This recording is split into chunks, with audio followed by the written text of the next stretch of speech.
ও নাহিয়া রে যাব দূর দেশ। ঠান্ডা হাওয়াটা অনেকক্ষণ ধরেই শনশন করে চলে যাচ্ছে মাথার উপর দিয়ে। নৌকার দুপাশে দুটো হ্যারিকেন জ্বলছে বটে, তবে ওইটুকু হ্যারিকেনের আলোয় গরম হবার মতো কোনো উপায় নেই। তার উপর নদীর ঠান্ডা জলের ওপর থেকে যাওয়ার সময় নৌকাটা যেন ইচ্ছে করেই মাঝে মাঝে দু এক ফোঁটা ঠান্ডা জল ছিটিয়ে দিচ্ছে গায়ে। এই সব কিছুই যদি একপাশে সরিয়ে রাখাও যায়, তাহলে যেটা রয়েছে তা হলো কুয়াশা। নৌকার এক প্রান্তে বসে অপর প্রান্তের কারোর মুখ ভালোভাবে দেখাই যায় না। অনেকক্ষণ ধরেই নৌকার তিনজন মাঝির মধ্যে দুজন এক সুরে একটা দেশওয়ালি গান গেয়ে চলেছিল। বৈঠা বাইয়া ও নাইয়া রে যাব বৈঠা বাইয়া। এক টানা অনেকক্ষণ ধরে এই গান শুনতে শুনতে নৌকার মধ্যে বসে থাকা সাতজন কেমন যেন মগ্ন হয়ে গিয়েছিল। ঠান্ডা বাতাস যাতে গায়ে লাগতে না পারে তাই দু একজন তাদের ব্যাগ থেকে বার করে নিয়ে এসেছিল চাদর কিংবা শাল। এই গোটা দলটা আসলে এক কীর্তনের দল। তারা এখান থেকে গিয়ে পড়বে গোপালপুর নামের গ্রামে। সেখানেই কাল দুপুর থেকে তাদের কীর্তনের বায়না রয়েছে। প্রথম থেকে সবটুকু ঠিকই ছিল। বল্লভপুর থেকে একটা বাসে সোজা তারা গিয়ে পড়তো গোপালপুর। তারপর সেখান থেকে ভ্যান রিক্সা ধরলে সন্ধ্যের মধ্যেই বুড়ো শিবতলার মাঠ পর্যন্ত যাওয়া যেত। কিন্তু মাঝপথে সমস্যা করলো এই হারমোনিয়ামটা এমন বিগড়ল যে সেটা ঠিকঠাক করে বেরোতে বেরোতেই বিকেল হয়ে গেল। ততক্ষণে শেষ বাস ছেড়ে গিয়েছে। একটা বাসে করে বেশ খানিকটা এসে তারপর সেখানের নদীর ঘাট থেকে নৌকো করে গিয়ে পৌঁছতে হবে গোপালপুরের আগের গ্রাম জলছাপা পর্যন্ত। কিন্তু নৌকো খুঁজতে এসে দেখা গেল আজ কপালে বোধহয় দুর্ভোগ রয়েছে। তাই এই গোটা সাতজনের দলটাকে শেষমেশ বাধ্য হয়ে একটা ছোট্ট নৌকায় কোনো রকমে চাপাচাপি করে বসতে হয়েছে। কারণ যাত্রীবাহী নৌকাগুলো আজ কোনো কারণে বন্ধ। তাছাড়া বন্ধ না হলেও এত রাতে তারা নয়নজলির জলে নৌকা বাইতে রাজি হতো কিনা তা বলা যায় না। ঠান্ডা হাওয়াটাকে একটু কমানোর জন্যই বোধ হয় মাঝিদের মধ্যে হারাধন বলে উঠল, কি গো কীর্তনিয়ার দল, এইভাবে চুপ করে বসে থাকলে তো শীতে জমে যাবে একেবারে। এইটু গান টান ধরো দেখি। কীর্তনিয়া দলের প্রধান গদাধর একটু রাশভারী ধরনের মানুষ। আসলে সে স্বভাবে এতটাই রসিক যে তার মতো রসিক মানুষ খুঁজে পাওয়া যায় না। তবে গোটা দলটাকে তাকেই তো চালাতে হয়, তাই বাইরে সে একটু রাশভারী হয়েই থাকে।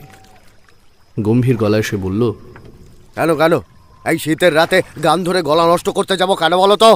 আর তোমাদের শীত লাগছে তো আমাদের কি গরম লাগছে নাকি? এখন তাড়াতাড়ি হাত চালাও দেখি বাপু, তাড়াতাড়ি আমাদের জলচাপা পর্যন্ত পৌঁছে দাও। গদাধরের কথা শুনে বাকি দুজন মাঝি কেমন যেন অদ্ভুতভাবে হেসে উঠল। তারপর একজন বলল, আরে বাবু, তোমরা এত রাগ করছো কেন? হারাধন একটু গান শুনতে ভালোবাসে তাই এমন বলে ফেলেছে, ওর কথায় কিছু মনে করো না। আর তোমাদের তো তাড়াতাড়ি পৌঁছে দিচ্ছি নাকি, তোমাদের নিয়ে যাব, তাই নইলে কখন আমরা বাড়ি ফিরে যেতাম। এই শীতের রাতে আমাদের যারও বেশি ঠান্ডা লাগে, দেখছো না? আরেক মাঝি নিতাইয়ের কথায় বলে উঠল, আরে আরে বেশি কথা না বলে হাত চালা, তাড়াতাড়ি চল, তাড়াতাড়ি গিয়ে জলচাপা পর্যন্ত ওদের পৌঁছে দি, তারপর তাড়াতাড়ি বাড়ি ফিরে যাব। নৌকায় বসে থাকা বাকিরা ততক্ষণে চাদর গায়ে দিয়ে ঠকঠক করে কাঁপছে ঠান্ডায়। গোটা দলের মধ্যে দুজন মেয়ে মানুষও রয়েছে।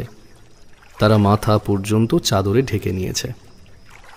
একজন কোনো রকমে মুখ বার করে বলল, আরে সে কখন থেকে তো একই কথা শুনে চলেছি, চারপাশে যা কুয়াশা, ভালোভাবে তো কিছু দেখাই যায় না, নৌকা চলছে কি করে?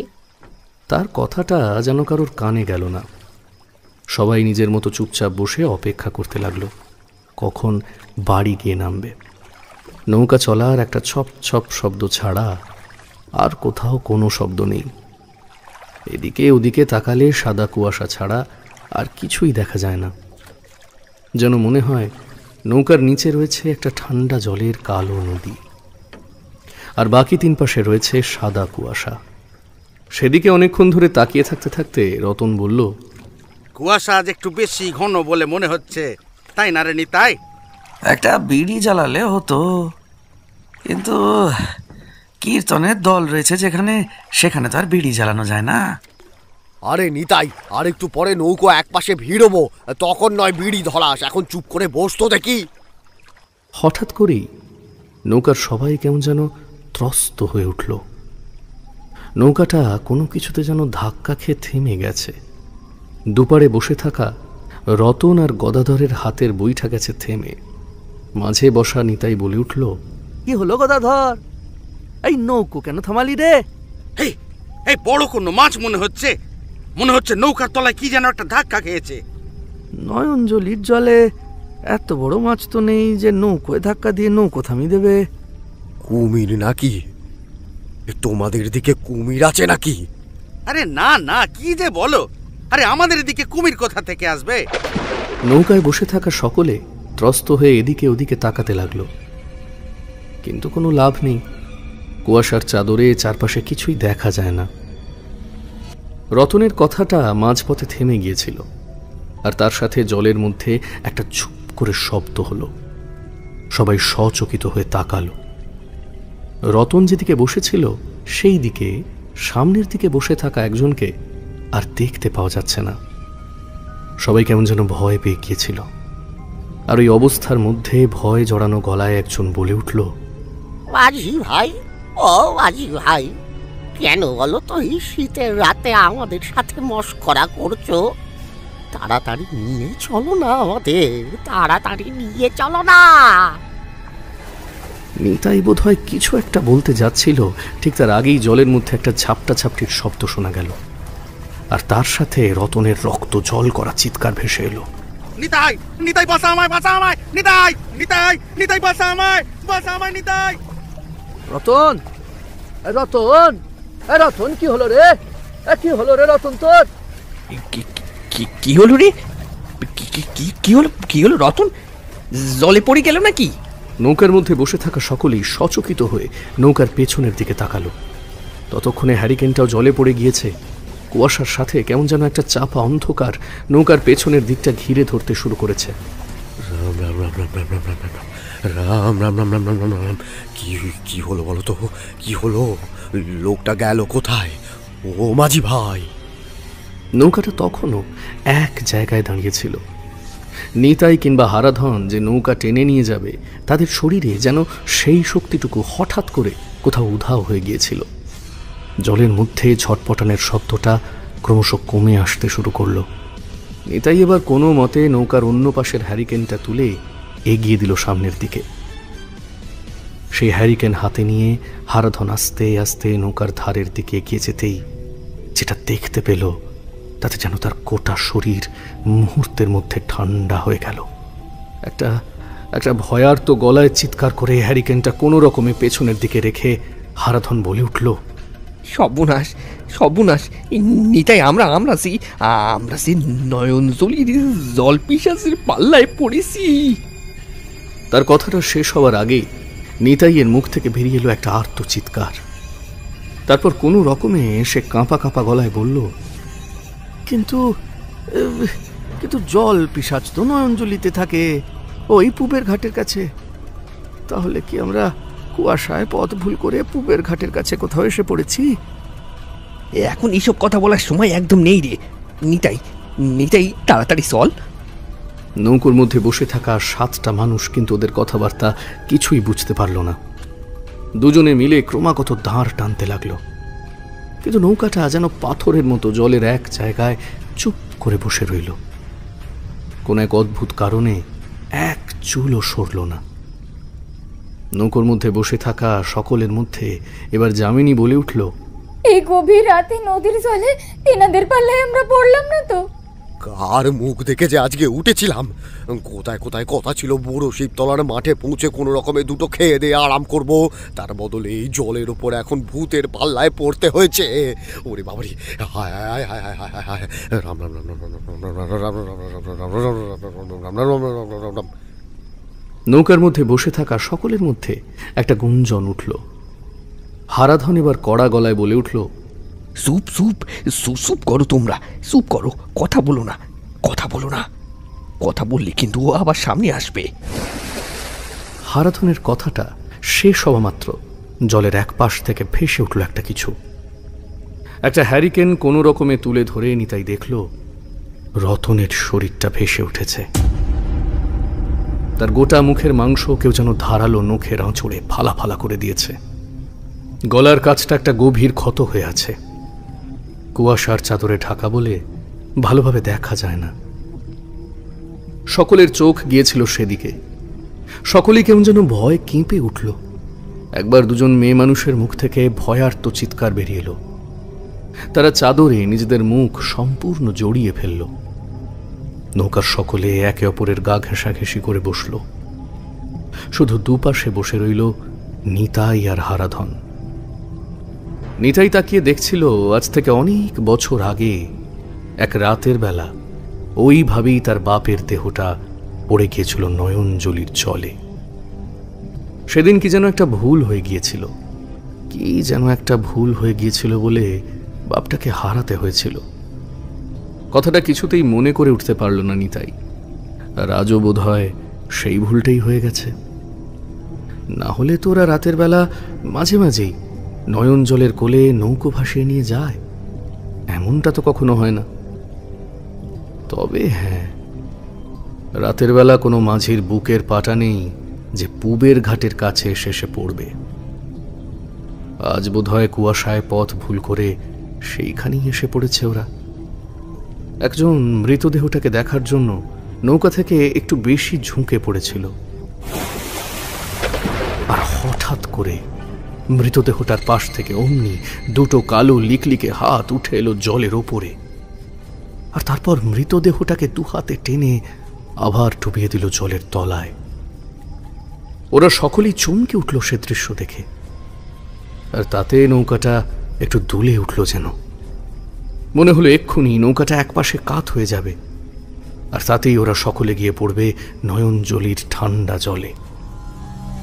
চুপ করে বসে থাকো, চুপ করে, একদম চুপ করে বসে থাকো, কেউ নড়বে না, কেউ নড়বে না বলে দিলাম। ওরে ওরে, আমরা এখান থেকে বেঁচে ফিরতে পারবো তো? বেঁচে ফিরতে পারবো তো গো? ভগবানকে ডাকো, ভগবানকে ডাকো। আমরা ভগবানের কাজে বেরিয়েছি যখন তখন সে আমাদের কিছুতেই নিরাশ করবে না। রাম নাম করো, রাম নাম করো, তোমরা সকলে রাম নাম করো। সকলেই রাম নাম করতে লাগলো। তাদের কথার গুঞ্জন যেন কুয়াশা ভেদ করে আস্তে আস্তে ছড়িয়ে পড়েছিল নয়নজলির জলের আশেপাশে। কিন্তু তারা যে কোথায় রয়েছে তা বোঝার মতো উপায় নেই। এখান থেকে পার কত দূর কিংবা তাদের নৌকার অভিমুখ কোন দিকে তাও বোঝা যায় না। নৌকোটা যেন জগদ্দল পাথরের মতো হয়ে গেছে। নৌকার দাঁড় চালিয়েও কিছুতেই সেই নৌকাটা সরিয়ে ফেলা যায় না। হঠাৎ করে একটা অদ্ভুত চিন্তা এলো হারাধনের মাথায়। আচ্ছা, এমনটা নয় তো জলের তলা থেকে কেউ দুটো হাত দিয়ে নৌকাটা টেনে ধরে রেখেছে নিচের দিকে, আর সেই কারণেই প্রবল দাঁড় টানা সত্ত্বেও কোনোভাবেই সামনের দিকে এগিয়ে যাওয়া যাচ্ছে না। কীর্তনের দলের মধ্যে একজন বেশ ভয় পেয়েছিল। সে আর কিছুতেই সহ্য করতে পারল না। গায়ের চাদর সরিয়ে বলল, তোমরা এখানে এভাবে চুপ করে বসে থাকলে কি আমরা বেঁচে ফিরতে পারবো? দাঁড় চালাও, দাঁড় চালাও, নৌকা নিয়ে চলো। আরে তোমরা কেন বুঝতে পারছো না? নৌকো এগোচ্ছে না গো।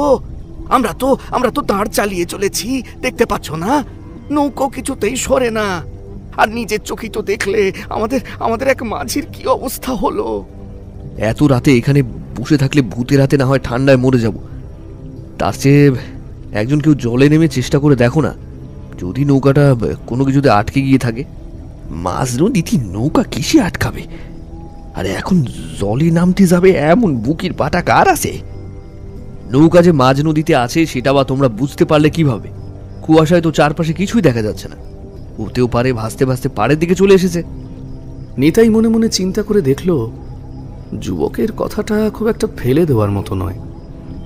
তাছাড়া নৌকায় ওঠার পর থেকে সে লক্ষ্য করেছে যুবকটা বেশি কথা বলে না, চুপচাপ নিজের কাজ করে চলেছে। যদিও নৌকায় তেমন কাজকর্ম নেই, সে বাঁশি বাজায়। বাঁশিটা হাতে নিয়ে প্রথমে একটা সুন্দর সুর গুনগুন করেছিল। তাকে আর কোনো কড়া কথা বলতে ইচ্ছে হলো না নিতাইয়ের, তাই একটু নরম গলায় বলল, আমরাও তো চাই এখান থেকে বাড়ি ফিরতে। তোমাদের তো তাও গায়ে জড়ানো শাল রয়েছে, পরনে জামা কাপড় রয়েছে। আমাদের অবস্থাটা একবার দেখেছো গো? ওই পাতলা গেঞ্জি ছাড়া আমাদের গায়ে তো আর কিছু নেই। নেহাত আমাদের জলে থাকতে থাকতে ঠান্ডা হয়ে গেছে, তাই বলে কি আমরা মানুষ না? দাঁড় একবার নদীর জলে বোলাতেই কিন্তু এবার অবাক একটা কাণ্ড ঘটল। নৌকোটা আবার চলতে শুরু করেছে। হারাধন আর নিতাই দাঁড় টানতে টানতে এগিয়ে যেতে লাগলো সামনের দিকে। বেশ খানিকক্ষণ দাঁড় মেরেছে, এমন সময় হঠাৎ করে সেই রতনের মৃতদেহটা আবার ভেসে উঠল তাদের বাঁ পাশে। যেন মনে হলো মৃতদেহটা নৌকার তলা থেকে এপার ওপার হয়ে অন্য পাশে গিয়ে উঠেছে। এবার তার শরীরে যেন আরো বেশি ক্ষত। তার পরনের গেঞ্জিটা ছিঁড়ে ফালা ফালা হয়ে গেছে। বুকের মাঝখানটা কেউ চিড়ে যেন রক্ত নাড়িভুড়ি বের করে এনেছে। সে দৃশ্য দেখে নৌকায় বসে থাকা দুজন মেয়ে মানুষ বমি করতে লাগলো। বমি করার জন্য একজন নৌকোর একপাশে সামান্য ঝুঁকে পড়েছে, তাকে ধরে রয়েছে দুজন পুরুষ মানুষ। নৌকোটা সামান্য সামনের দিকে হেলে গিয়েছে। প্রথমবারের বমিটা গিয়ে পড়েছে নদীর জলে, দ্বিতীয়বার আবার বমি তোলার একটা অক শব্দ হওয়ার সাথে সাথেই জলের ভেতর থেকে উঠে এলো দুটো কালো হাত, আর তার সাথে আরো কালো কুচকুচে একটা মাথা।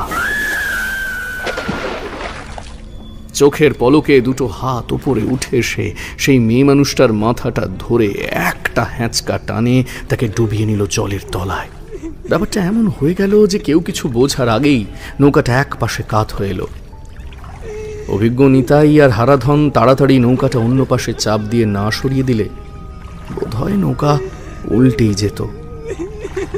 চোখের পলকে এমন একটা ব্যাপার ঘটতে দেখে নৌকায় বসে থাকা এক সাবিত্রী নামের মহিলা এবার কাঁদতে শুরু করলো। বাকিরা হতভম্ব হয়ে গেছিল।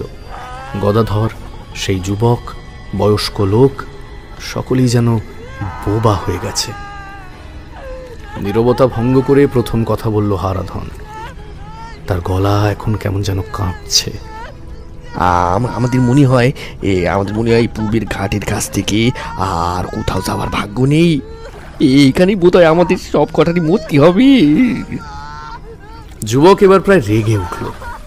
নিজের বসার জায়গা ছেড়ে কোনো রকমে উঠে গিয়ে হারাধনের গেঞ্জিটা টেনে ধরে বলল, তুমি যখন সব জানো তাহলে আমাদের এখানে আনলে কেন? এখানে মারার জন্য আনলে কেন আমাদের? আমরা না হয় গোটা রাত ওই বাস স্ট্যান্ডে কাটিয়ে দিয়ে তারপর কাল সকালেই যেতাম। তোমরা বুঝতে পারতিস না? এখন রাগ করি, শুধু শুধু ঝগড়া করি কোনো লাভ হবে না। আমরা কেউ বাঁচবো না, কেউ বাঁচবো না। এই দেখো ওইদিকে তাকিয়ে দেখো একবার। হারাধন একটা আঙুল নির্দেশ করেছিল জলের দিকে। নিতাইয়ের হ্যারিকেনটা উঠে এলো সেই দিকেই, আর সেই হ্যারিকেন নৌকায় উপস্থিত সবাই দেখতে পেল। একটু আগে যে যামিনীকে জলের ভেতর নিয়ে গিয়েছিল সেই কালো মূর্তি, এবার সেই যামিনীর মৃতদেহটা ভেসে উঠেছে জলের ওপর। তার দুটো বিস্ফারিত চোখ যেন ওদের দিকেই তাকিয়ে আছে।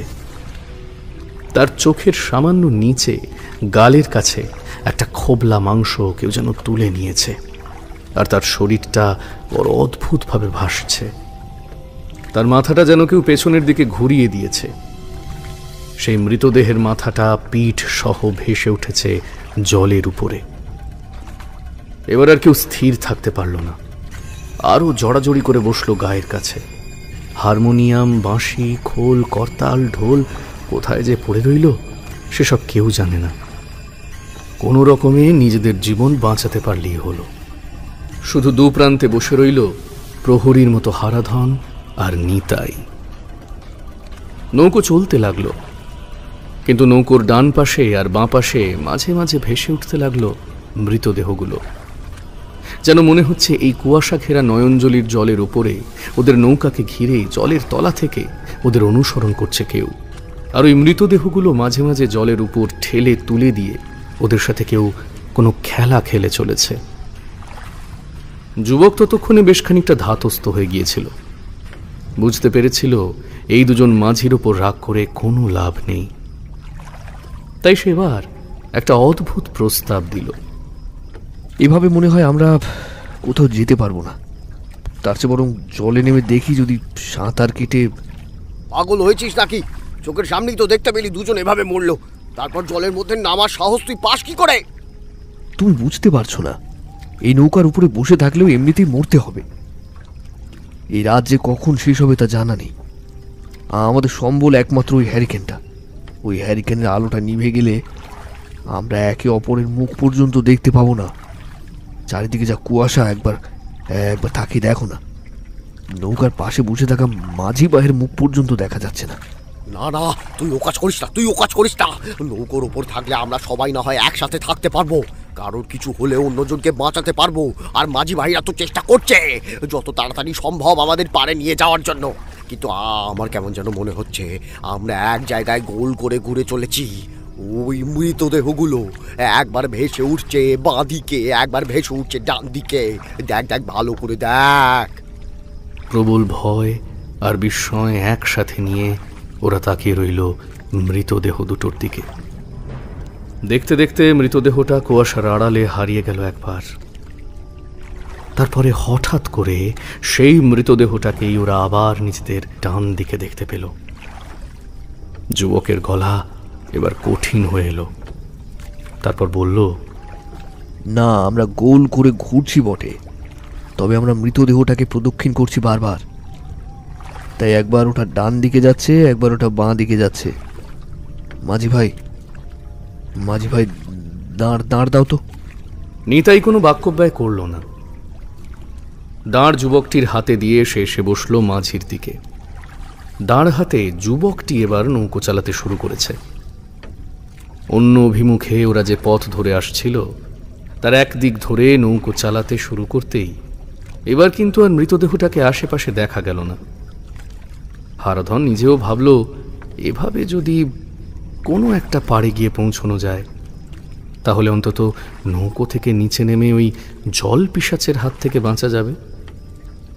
কিন্তু হারাধন তখনও জানতো না নিয়তি ওদের আসলে নিয়ে চলেছে ওই পূবের ঘাটের দিকেই। এই যে জল পিশাচের কথা বলছো তোমরা, সেটা আসলে কি বলো তো মাঝি ভাই?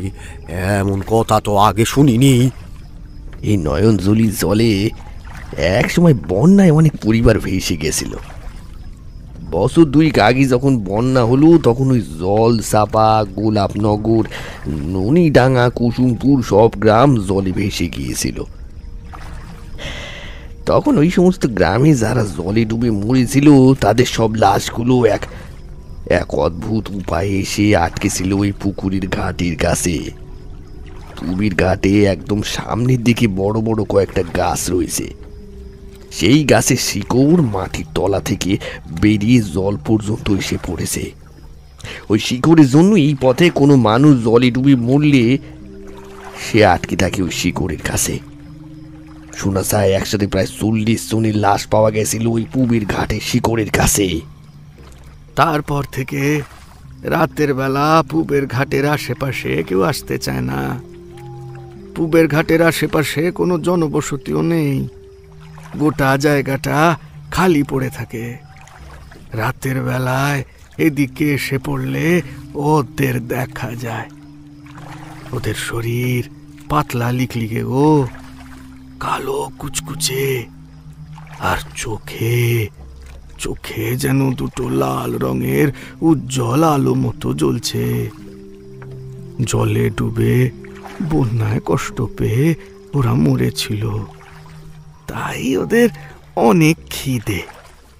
রাতের বেলা অন্ধকারে জ্যান্ত মানুষ পেলে তাকে জলের নিচে ডুবিয়ে নিয়ে গিয়ে ওরা কামড়ে খায়।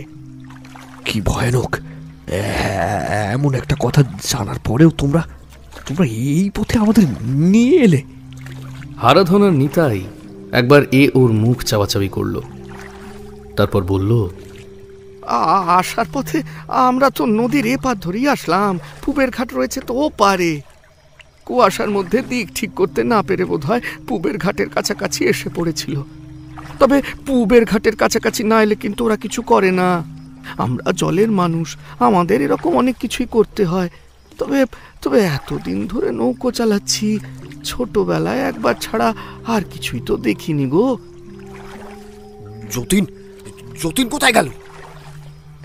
গদাধর কথাটা বলেছিল বটে, আর তার সাথে সাথেই পেছনের দিকে ঘুরে তাকিয়েছিল। একটু আগে তার গায়ের কাছে হেলান দিয়ে জড়সড় হয়ে বসেছিল যতীন। নৌকোটা সামনের দিকে একবার একটু টাল খাওয়ার সাথে সাথে পেছন থেকে স্পর্শটা যেন কোথায় হারিয়ে গেল। পেছনের দিকে তাকাতেই গদাধরের মনে হলো এই মাত্র জলের ভেতরে কিছু একটা পড়েছে। চোখের সামনে দেখতে দেখতে নৌকো থেকে 10টা মানুষের মধ্যে 3টে মানুষ হারিয়ে গেল। আর কোনো কথা ফুটল না ওদের কারোর মুখে। দুজনে মিলে প্রাণপণে দাঁড় টানতে টানতে নৌকোটাকে নিয়ে প্রায় অনেকটা এসে পড়েছে। হঠাৎ করে নিতাই কাঁপা কাঁপা গলায় বলল, হারাধন, ও হারাধন, তোর তোর পিছনে ওটা কি রে? ব্যাপারটা হারাধন বেশ কিছুক্ষণ আগেই টের পেয়েছে। তার মনে হচ্ছিল তার পেছনে পিঠের কাছটা কেমন যেন ঠান্ডা স্যাঁতস্যাঁতে বলে মনে হচ্ছে। মনে হচ্ছে নৌকোটা ধরে আস্তে আস্তে কে যেন উঠে বসেছে তার পিঠের কাছে।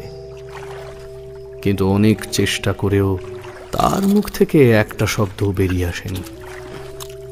ভয়ে আতঙ্কে তার দুটো চোখ গোল হয়ে এসেছে। গোটা শরীর এই শীতের মধ্যে ঘামতে শুরু করেছে, কিন্তু চিৎকার করতে পারেনি সে।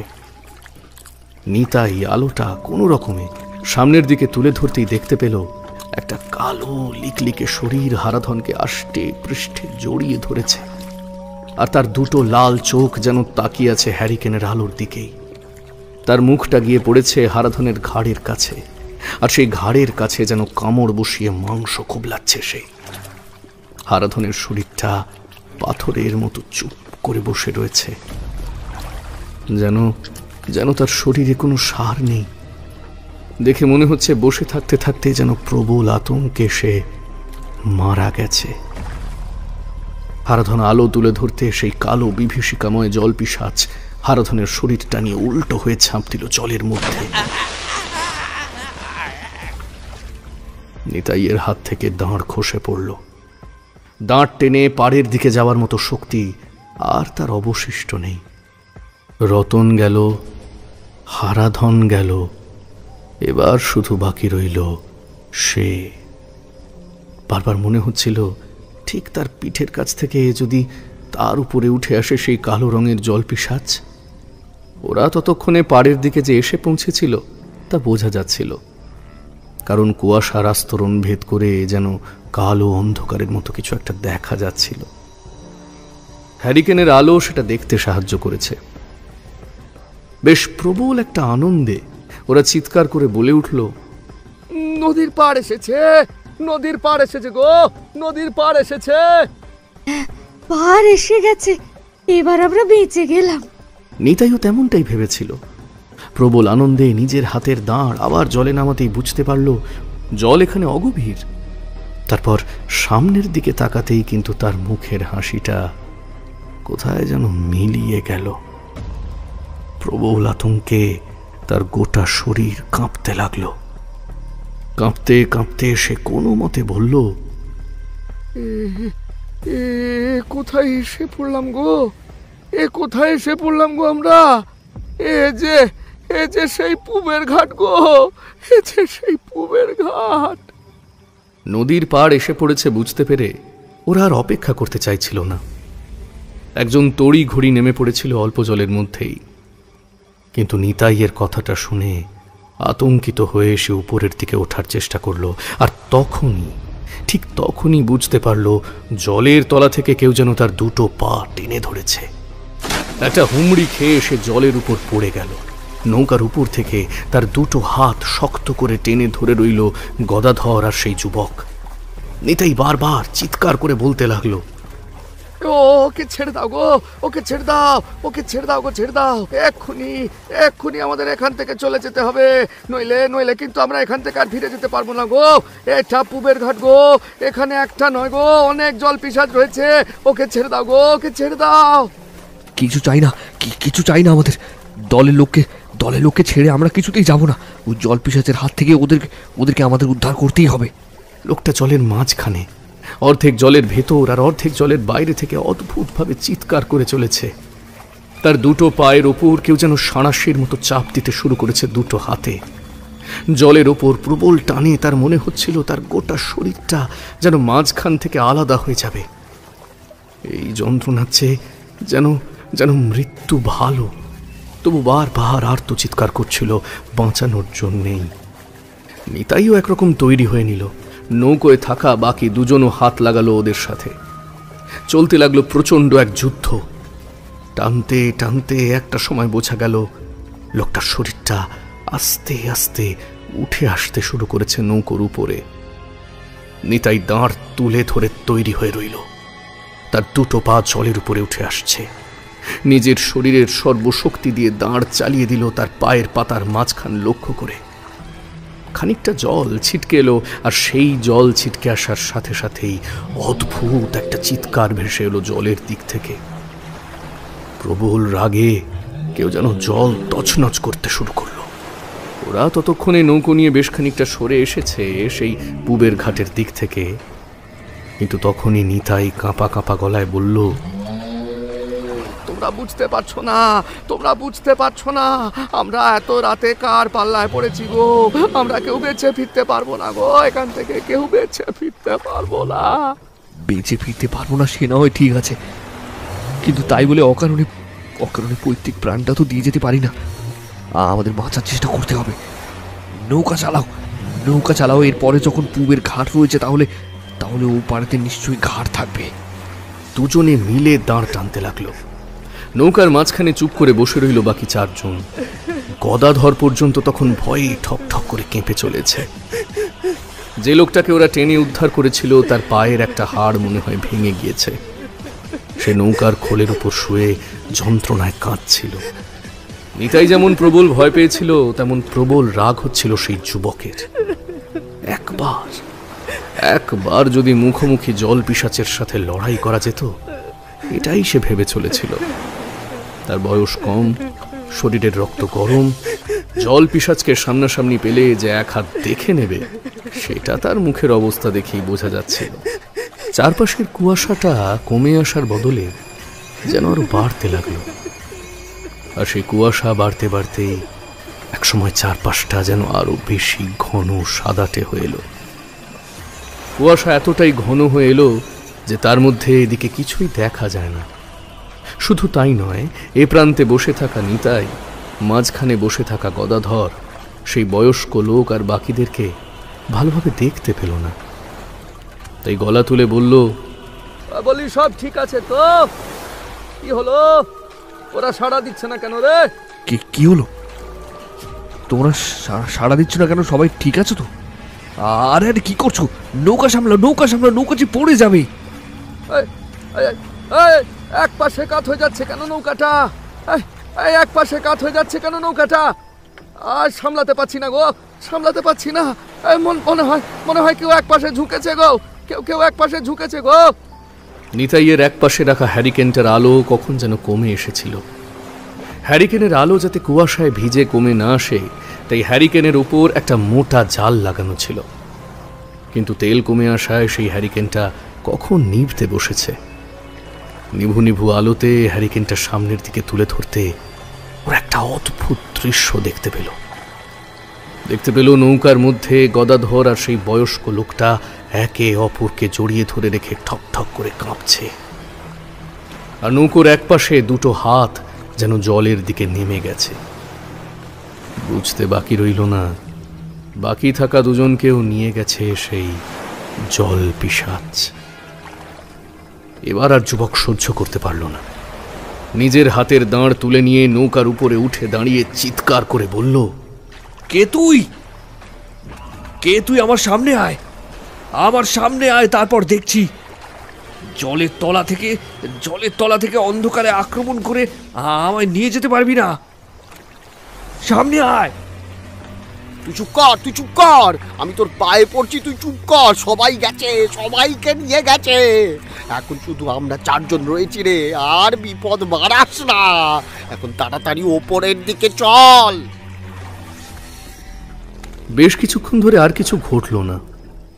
ভরে থাকা নৌকোটা দেখতে দেখতে শূন্য হয়ে এসেছে। কালো শীতল অন্ধকারের মতো জলের উপর দিয়ে ওরা ভাসতে ভাসতে এগিয়ে যেতে লাগলো উল্টো দিকের পাড় খোঁজার জন্য। কিন্তু উল্টো দিকের পাড় খুঁজতে আর কত দেরি হবে? এই গভীর কুয়াশার কি কোনো শেষ নেই? নাকি নাকি এই কালো রাত ওদের গ্রাস করার জন্য নিজের খাবার আবিষ্কার করেই বসে রয়েছে? নিতাই কিছুই বুঝে উঠতে পারছিল না। আজ রাতে তার ঘরে ফেরা হবে, নাকি এখানেই তাদের মরতে হবে পাখিদের মতোই?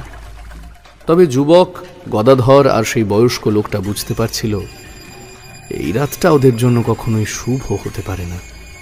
তবে আরও কিছু অপেক্ষা করছিল ওদের জন্য, আরও কিছু ওদের নৌকোটার সাথে সাথে একভাবে জলের নিচে সাঁতার কেটে এগিয়ে চলেছিল।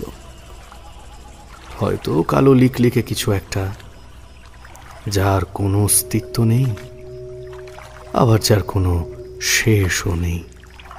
তোমরা তোমরা এক কাজ করো, ওই ওই যে নদীর পাড় দেখা যাচ্ছে, তোমরা নেমে পড়ো। তারপর তারপর না হয় বাকি কথা হবে। শুধু আমরা নামলে হবে? তুমিও নামো, তারপর না হয় কাল সকালে আমরা এখান থেকে বেরিয়ে পড়ব। যা গেছে তা গেছে। আমাদের যে কত বড় লোকসান হয়ে গেছে তা তোমায় বলে বোঝাতে পারবো না। তারপর আমাদের এতগুলো সাথী মূল্য এই রাতে। দুজন নয়, চারজন মিলে নৌকোটা টেনে অর্ধেকটা তুলে রাখলো নদীর ঘাটের উপর। তারপর নৌকোটাকে একটা দড়ি দিয়ে সামনে গাছের সাথে বেঁধে দিয়ে ওরা হাঁটতে হাঁটতে গিয়ে এলো সেই গাছের তলায়। ঠান্ডায় ভয়ে ওরা ঠক ঠক করে কেঁপে চলেছিল। বেশ কয়েক পা এগিয়ে গেছে, হঠাৎ করে সামনের দিকে কাকে যেন একটা অন্ধকারে বসে থাকতে দেখলো তারা। যুবকের সাহস তখন উবে যায়নি। তার মাথার ভেতর যেন আগুন জ্বলছিল। দুপা সামনের দিকে এগিয়ে গিয়ে চিৎকার করে বলল, এই কে রে ওখানে? আমি। তোরা এখানে কি করতে এসেছিস? আমরা নৌকায় করে জল চাপার দিকে যাচ্ছিলাম। মাঝখানে ওই পূবের ঘাটের দিকে পড়াতে হঠাৎ করে বিপদে পড়ে গেছি, তাই রাতটা কাটাবার জন্য এখানে এসেছি। যুবকের কথায় কিন্তু সেই মূর্তি কোনো উত্তর দিল না। ফস করে যেন একটা দেশলাইয়ের কাঠি জ্বালল সে আগুনে দেখা গেল যে বসে রয়েছে তার পরনে একটা লাল রঙের কাপড়। তার গোটা শরীর খালি, শুধু নিম্নাঙ্গ কাপড়টা দিয়ে কোনো রকমে ঢেকে রেখেছে। মশালের আগুনটা পাশে রেখে একটা মশালের উপর জ্বালিয়ে লোকটা আস্তে আস্তে এগিয়ে এলো ওদের দিকে।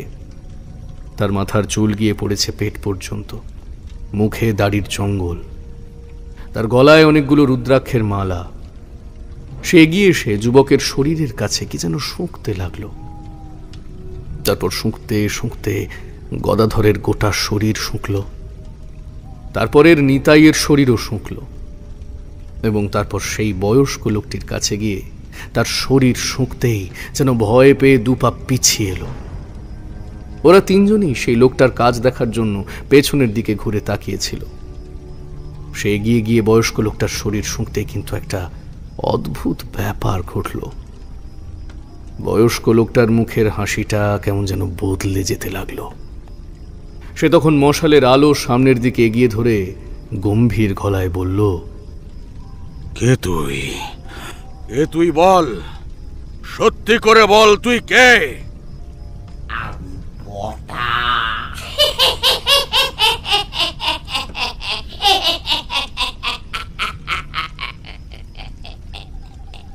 কথাটা বলে সে এবার অদ্ভুতভাবে খিলখিল করে হাসতে লাগলো। তাকে ওভাবে হাসতে দেখে বাকি তিনজন কেমন যেন অবাক হয়ে গেল। কিন্তু সেই সাধু মতো লোকটা একটু কিন্তু অবাক হলো না। সামনের মশালের আগুনটা সেই বয়স্ক লোকটার চারিদিকে গোল করে ঘোরাতে ঘোরাতে আবার বলল, এখানে কেন এসেছিস? তা কি করবা? কি করবা? আমি দেখলাম আমি তো দেখলাম পুবের ঘাটের কাছে নৌকো টাঙিয়ে দাঁড়িয়েছে। সুযোগ পেয়ে আমি ঢুকে পড়লাম। লোকটা তো সেই কখন মরে গেছে পুবের ঘাটের কাছে। যখন নৌকো দাঁড়িয়েছে তখনই জল পিশাচকে পেছনের দিক থেকে টেনে নিয়েছে। কেউ বুঝতে পারেনি। সেই সুযোগে আমি ওর রূপ ধরে নৌকোয় গিয়ে উঠে বসেছি। আরে আমি তো ধাক্কা দিলাম দুজনকে জল পিশাচের ভোগে যাওয়ার জন্য, যাতে লোক বাড়ে। অনেকদিন ধরেই তো পুবের ঘাটের কাছে রয়েছি। পুরানো লোক নিয়ে আর থাকতে ভাল লাগছে না। একটু নতুন লোক তো দরকার নাকি?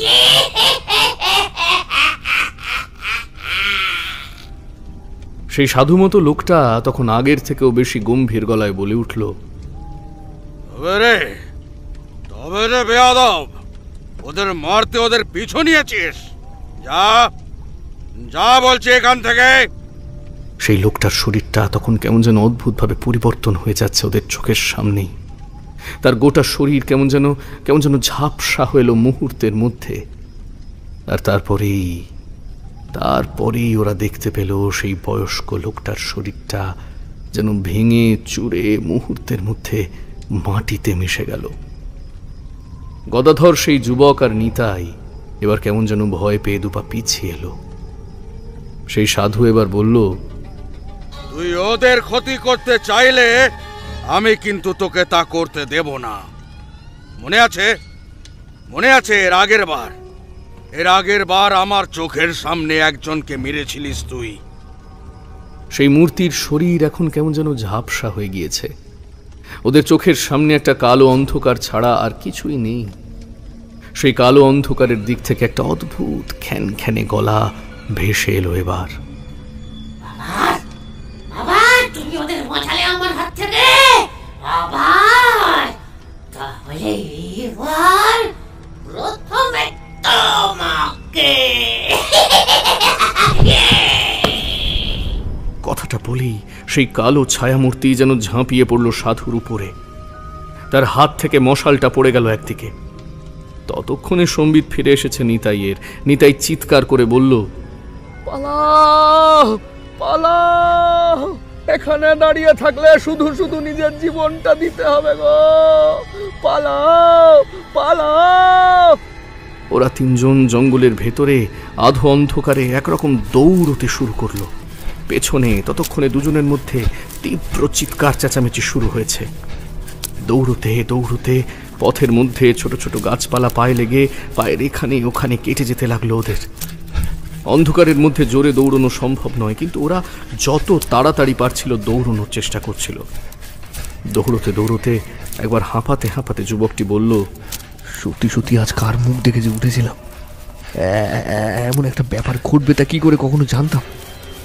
গোপালপুর যে আমাদের জীবনেও যাওয়া হবে না। এখন এখান থেকে প্রাণে বাঁচতে পারলে হয়। এত বিপদের মধ্যে নিতাইয়ের কিন্তু সামান্য হাসি পেল। এতক্ষণ ধরে যুবকটির মধ্যে সে বেশ সাহস অনুভব করতে পেরেছিল, কিন্তু চোখের সামনে ওরা যা দেখতে পেয়েছে তারপর সাহস টিকিয়ে রাখা সম্ভব নয়। কিন্তু পিছনের শব্দটা ততক্ষণে বাড়তে শুরু করেছে।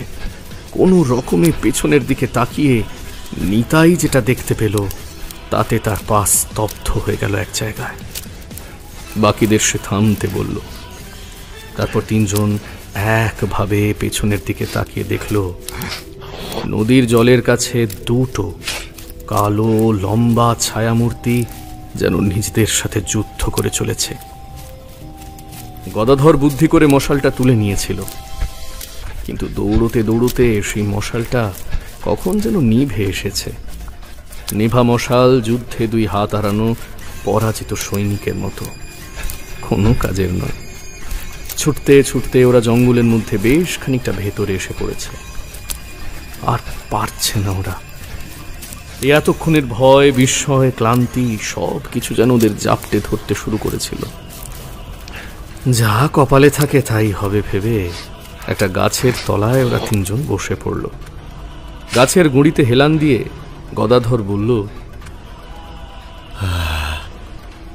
কিন্তু কিন্তু মাঝি ভাই, কি হলো বলো তো? আমরা তো সবাই বেশ ভালোভাবে নৌকোয় উঠেছিলুম, এতক্ষণ জল চাপা পৌঁছে যাওয়ার কথা। এসব কি হয়ে গেল মাঝি ভাই? এসব কি হয়ে গেল? নিতাইয়ের মুখে কথা ফুটল না। কোনো রকমে কোমরে বেঁধে থাকা লুঙ্গিটা হাতড়াতে লাগলো সে। লুঙ্গির খুঁট থেকে একটা বিড়ির প্যাকেট বার করে বিড়িটা ধরালো। তারপর নীতি আসা দেশলাইয়ের কাঠি ঘষতে লাগলো, কিন্তু কিছুতেই আগুন জ্বলে না। যুবক একসময় অস্থির হয়ে নিতাইয়ের হাত থেকে দেশলাইটা তুলে নিল। গদাধরের নিভিয়ে আসা মশালটা জ্বালানো হলো প্রথমে। তারপর তিনজন তিনটে বিড়ি ধরিয়ে টানতে টানতে বেশ কিছুক্ষণ সময় ওভাবেই পার করে দিল অন্ধকারে। অনেকক্ষণ পর নিতাইয়ের কেমন যেন একটা খটকা লাগলো। আরে, এতক্ষণ ধরে হেঁটে আসা হলো, অথচ গদাধর একবারও মশাল জ্বালাবার কথা বলল না কেন? এতক্ষণ পরে মশালটা জ্বালালো তাও এই যুবক, আর মশাল জ্বালাতে গদাধর গাছের অন্যদিকে চলে গেল কেন? কথাটা মনে হতে একটা তীব্র ভয় নিতাইকে এসে চেপে ধরতে শুরু করলো। হঠাৎ করেই মনে পড়ল পুবের ঘাটের কাছের কথা। পুবের ঘাটের কাছে যখন ওই বয়স্ক লোকটার পা টেনে ধরেছিল জলের মধ্যে থেকে কেউ, তখন গদাধর একবার জলের মধ্যে খানিকটা পড়ে গিয়েছিল। আবার উঠে এসেছিল বটে, তবে সেটা কেউ খেয়াল করেনি। কথাটা মনে হতেই একটা ব্যাপার হঠাৎ করে মনে পড়ে গেল নিতাইয়ের। ওই জলপিশাচ নাকি মানুষের রূপ ধরতে পারে। মাঝে মাঝে এমন কথা অনেকবার শুনেছে নিতাই। আর ওই জলপিশাচ আলোকে কিন্তু ভয় পায়। ঠিক তখনই নিতাইয়ের মনে হলো পেছনের দিক থেকে একটা চাপা খসখসে শব্দ ভেসে আসছে, যেন যুবকটা ততক্ষণে তার একদম কাছে এসে পড়েছে। চাপা গলায় বলছে, মাঝি ভাই, ও মাঝি ভাই, এই মশালটা জ্বালানোর সাথে সাথে আমাদের দলের মাথা হঠাৎ পেছনে চলে গেল কেন? আর কেমন একটা অদ্ভুত শব্দ আসছে না ওদিক থেকে? কিছু হলো নাকি? চলো তো একবার গিয়ে দেখি। যুবকটি উঠে এগোতে যাচ্ছিল, নিতাই তার ঠান্ডা হাত দিয়ে তাকে ধরে থামিয়ে দিল। তারপর দুজনে মিলে আস্তে আস্তে পেছনের দিকে ঝুঁকে দেখতে পায় গাছের উল্টো দিকে গদাধর নেই। তার বদলে একটা কালো ছায়ামূর্তি বসে আছে। কিন্তু এসব কখন হলো? ব্যাপারটা দেখে ওরা আর সেখানে দাঁড়িয়ে থাকতে পারল না। কোনো রকমে সেখান থেকে উঠে ছুটতে শুরু করলো আবার জঙ্গলের আরো গভীরের দিকে।